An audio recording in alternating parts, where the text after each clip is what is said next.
তবে অনেকেই প্রশ্ন করেন, হুজুর আমরা যদি উট দিয়ে কুরবানি করি তাহলে উটের বয়স কত হতে হবে?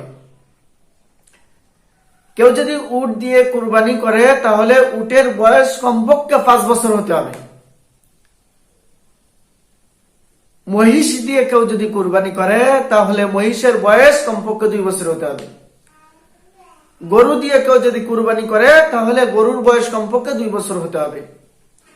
ভেড়া, দুম্বা এবং বকরি, ছাগল বলেন, ছাগল, ভেড়া, দুম্বা, এগুলির ক্ষেত্রে কমপক্ষে 1 বছর বয়স হতে হবে।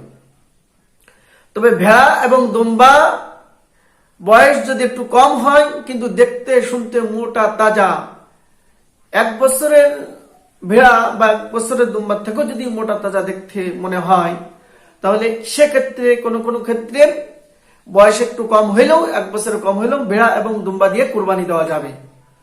তবে ছাগলের ক্ষেত্রে 1 বছরের কম হলে ওই ছাগল দিয়ে কুরবানি দেওয়া যাবে না।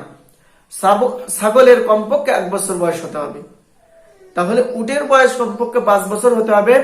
গরু এবং মহিষের বয়স কমপক্ষে 2 বছর হতে হবে। ছাগলের বয়স কমপক্ষে 1 বছর হতে হবে। ভেড়া, দুম্বা, ছাগল এগুলির বয়স 1 বছর হতে হবে।